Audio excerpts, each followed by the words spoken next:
Dr. M. Selvam, Vice Chancellor, Bharatidasan University, Dr. N.S. Prasad, Executive Committee Member, National College, Thiru N. Sivanandam, Vice President, State Committee, Desiye Chintanai Kadagam, distinguished Vice Chancellors, ex-Vice Chancellors, faculty members,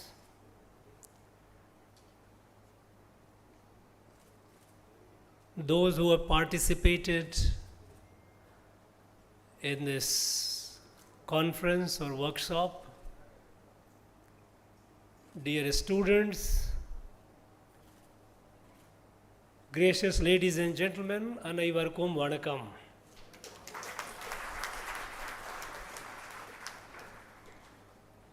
It gives me immense pleasure to come to an institution which is over a century old and has produced a number of luminaries, national assets.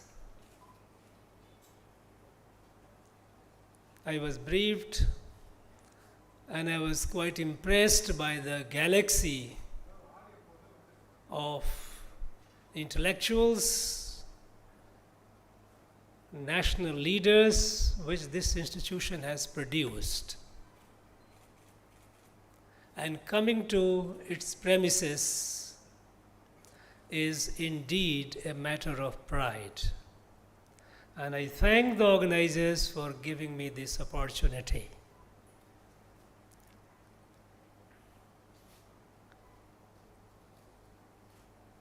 While I am happy to come to this great institution, I have come to be a part of, though it is at the concluding stage, of a discussion on the contribution of our languages, South Indian languages, to the national freedom movement. I am sure the discussions must have been very, very fruitful, and it must have been very, very helpful to the participants in acquainting themselves with the contributions these languages have made.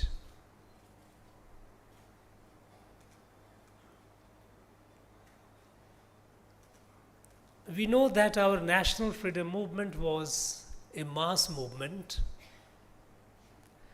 and a mass movement cannot happen without an effective mass communication. And for effective mass communication, it has to be in the language of the people. It cannot be in a foreign language. Now, when we discuss about a particular language contribution,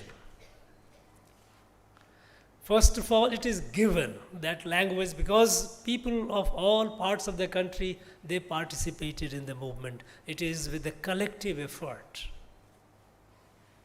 Now, how much literature is there in that language?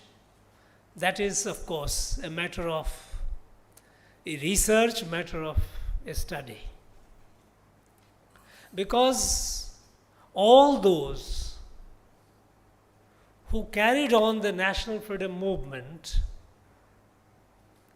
they communicated in the language of the people. One, of course, to connect with the people, and the second also to ensure to escape the British authorities, the attention of British authorities, because English was not an option for them. And English, if at all there were English communication, these were by and large innocuous in nature, not very, very, very pithy or very substantive. So, communicating in the local languages, languages of the people, Because in that they knew the art of putting things in between the lines, which a simple translation would not be able to make out. And if the British authorities, when they got it translated, very many often they missed the message which was meant for the people, those who got the message. So that's the beauty of the communication in the local languages, the regional languages. I am sure the researchers, the academicians, they would work on it, they work more on it and try to collect and compile the literature, available literature in regional language on national freedom movement. I am not very sure whether everything was documented in written form. Quite a lot could be even in the folklore. It is not necessary that freedom movement was only done by the people who were high and mighty, they were great people. The movement happened at the grassroots. So even if the movement details are there available in the folk tales, in the stories, those are worth preserving, worth documenting for the posterity.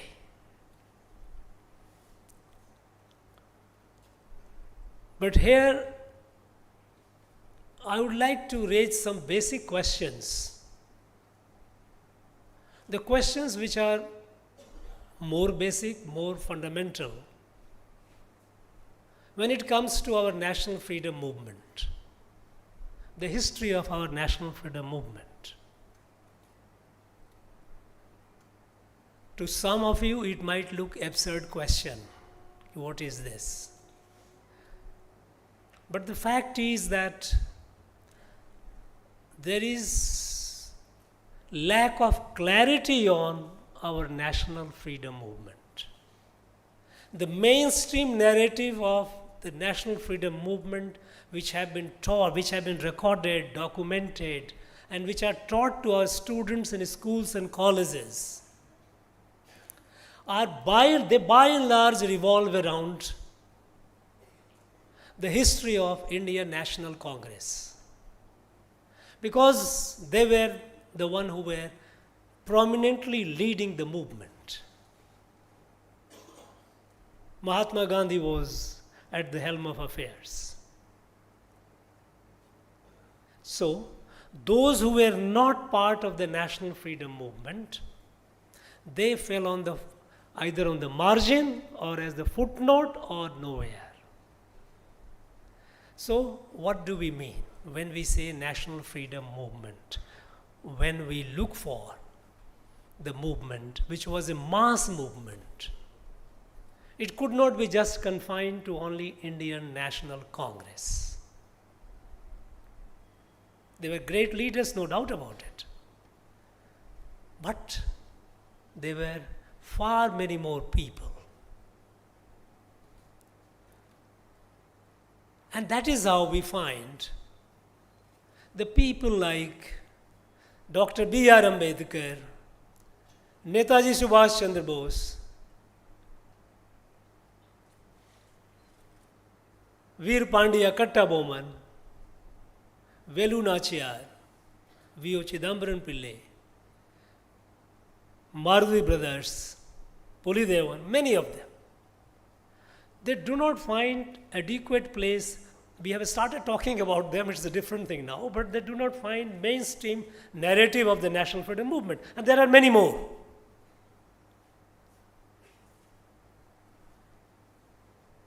Since the freedom movement led by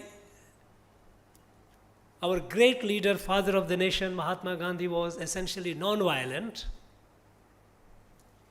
what about those who chose, those who could not bear the agony of slavery, and they fought? Like Netaji Subhash Chandra Bose, he built the INA, Indian National Army, and used force to fight the British. What about at individual level? Sardar Udham Singh, Bhagat Singh, Chandrasekhar Azad, Rajguru, Sukhdev, many from here as well. They could not bear the agony and they paid the price with their life.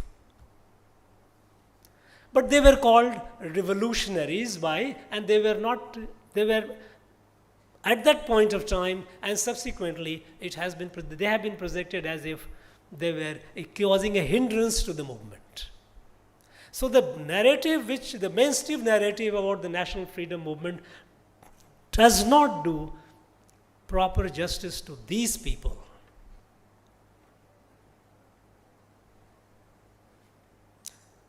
When did the national freedom movement begin? Larger narrative in the country says 1857. Even if we take the European colonization, we don't go beyond. Even if we take European colonization of India, then was it that 1857 that the national freedom movement began? Because it is, in popular discourse, many places it is called the first war of independence. If that is so, what about 1806 in Vellore on the 10th of July, when hundreds and hundreds of Indian soldiers, they stormed this fort and killed more than 100 British military and other officials? What was that? British called it mutiny. And we accepted this as a mutiny. Was it not a freedom movement? We have to take a call. If it was not, what was it then? And there are umpteen cases, so many cases. When the what is national freedom movement? This needs to be understood. There needs to be clarity about it. We all know that our country for thousands of years was organized along villages. There was no administration, effective administration interfering or dealing with the day-to-day beyond the village. Even British, when they came, they started collecting taxes and creating issues, but the village was autonomous. And most of the villages, they resisted whenever the British tried to either occupy them or to coerce them or interfere in their life. A number of cases are there all over the country. I have seen in the northeast, the villages, when the British came, they fought. And it was an asymmetric war. On the one hand, British were equipped with firearms, and the villagers had spears, swords, daws. But they fought, and they fought valiantly. Who were they? Were they freedom fighters or they were not? And this began from the day one of the colonization, when the colonization began in the country. Where do we place them? Where does history place them? We need to take a call on that. What about people, those who would not have taken a flag of a British quit India or go back, but they challenged, fought and suffered and died because the British tried to do a permanent damage. They tried to interfere and destroy the culture and identity of the people. Such fights have happened all over the country. Coming in the context of Tamil Nadu, where do we place those people who fought in 1802 and 3 in Palai Kottam in Tirunelveli, where within a year, several hundred persons people, large number of people under British military protection, they were converted. And there was a rebellion. People fought and died. Where do we place them? Do we call them freedom fighter or do we just forget them? So our national freedom movement, and again I heard the previous speaker speaking, calling it a national liberation war. Now, on the one hand, we say it is a war, it was a war of independence. On the other hand,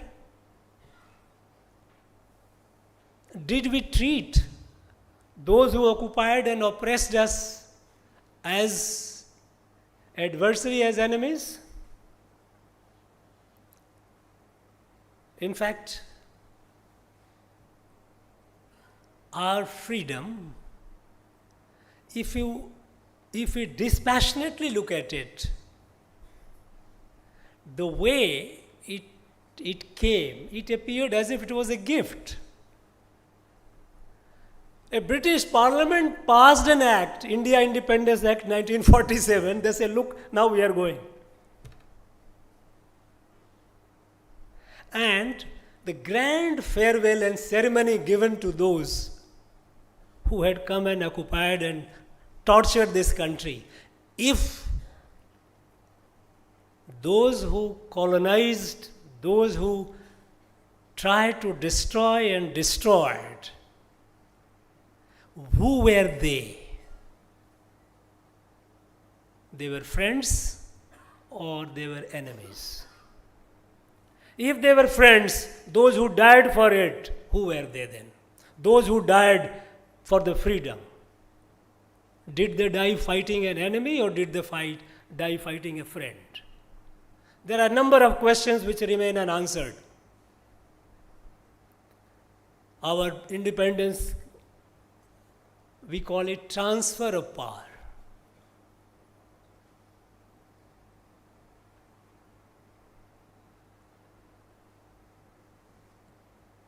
The way the freedom movement narrative has been documented and created, it does not do justice to all those countless number of our people, those who have suffered, those who gave their life, and those who made it possible for India to become independent. There are deeper questions that need to be answered. When Prime Minister Narendra Modi has started a campaign to document the unsung heroes, only then we have started talking about people like Netaji Subhash Chandra Bose. Otherwise, he was on the footnote as a margin. Now we are talking about him. Yes, we are talking about him because now this is the mainstream voice. But we did not. And when I came to Tamil Nadu, and when I wanted to have the list of the freedom fighters, the list was hardly not even 30. Now I keep wondering, when we have about nearly 800 of our Indian soldiers who died in Vellore, large number of them who died at Palaikotam and many other places, in many wars which people like Velu Nachiyar, this Katta Bowman, along with them, those who fought, who were they?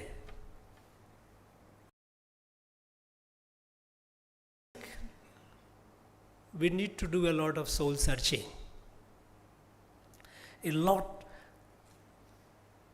This country,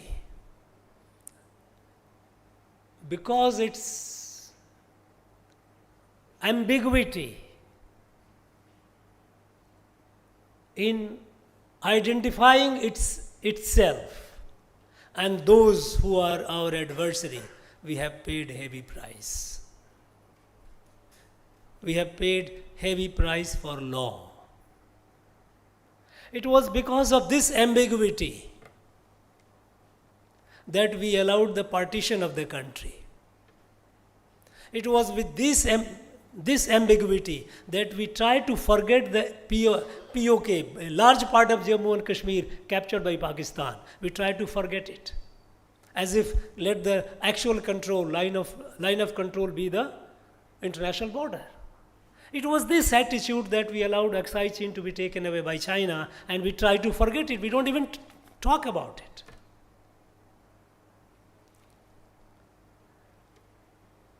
I think this attitude has confused our people. It has demoralized our people. A nation cannot be built if the people are not in high morale. And when we start looking closely, we find people who have paid the price for the freedom of this country. You find them in almost every village. In some way or other, either with life, with imprisonment, or with some other suffering, they have suffered. We must honor them. We must respect them. Today, the list of unsung heroes is growing. It has become far, far more. Because there was a time when I started defining who is a freedom fighter and giving pension also. Okay, if you have gone to jail, prove yourself, then you are a freedom fighter. Otherwise, you are not. Many self-respecting freedom fighters, they opted out. No, we have not fought for pension. We try to monetize the freedom movement in a very uncharitable way.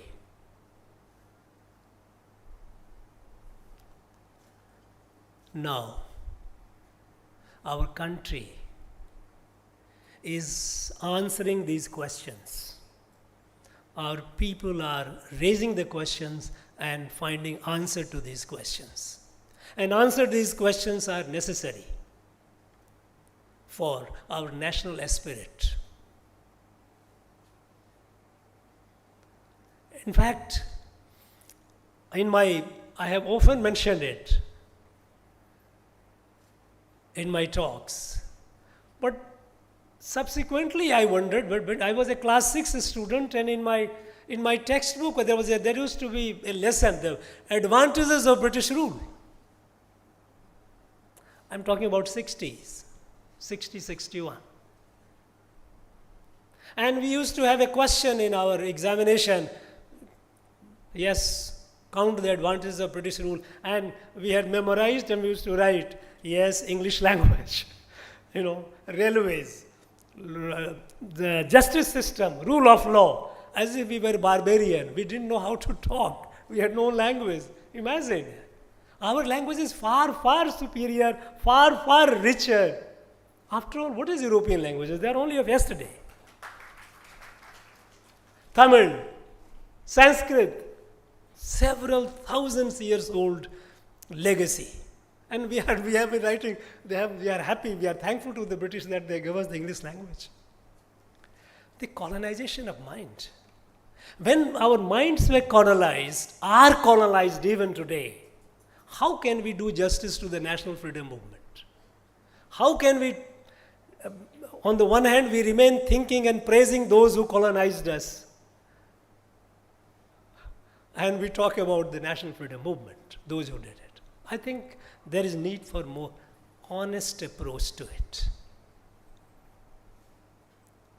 Every citizen, right from the day one. In the Northeast, I tried to, in the villages, when I got to the villages and heard the story, that in this village, this man's father threw a spear and killed the commandant. We put a statue of his, the village, to admire that person. He was a freedom fighter. He died, he was caught and hanged. There are many cases. They are all freedom fighters. They all martyrs. They have all given their life, their blood for us to be free. and for us to be free with pride in our independence, which has come out of the sacrifices of all those people. I think our scholars, our academicians, our students, those who are interested in researches, they need to work on it. You need to develop a perspective, a national perspective on the national freedom movement. Unless you have a national perspective on the national freedom movement, our national freedom movement history will be all concocted. And that is why on this 15th August, when the Prime Minister from the Red Fort, when he talked, he mentioned about Panch Prana, 5 resolves. And one of the resolves was total decolonization of mind. Remove the last vestiges of colonization. It's not easy. It's not easy because we don't even know. Some years back, we had a Prime Minister who went to launch an Indian chair in one of the British universities because it was chair from money from this country. And in the speech, he praised the British. I thought he was repeating what I had studied in my class 6. The benefit of the British rule in India. He was a very good person, very fine person. But it had subtly got into the subconscious. We have to consciously eradicate it. And Mahatma Gandhi was absolutely right when after the British left, people were celebrating. He was somber. And when the question was asked, why are you not happy? He said, British have left only physically. They are still embedded in our mind. And it will take minimum half of the time of colonization if we work hard to erase them from our mind. We didn't do any effort so far, but now it's time that we do it, and we must do it. And I'm sure our young scholars, our students, I'm very confident that you are the future of this country. You are the leader of this country. You will do this. And time is now. This is the time to do it. I wish you all the very best. Thank you. Nandri. Jai Hind.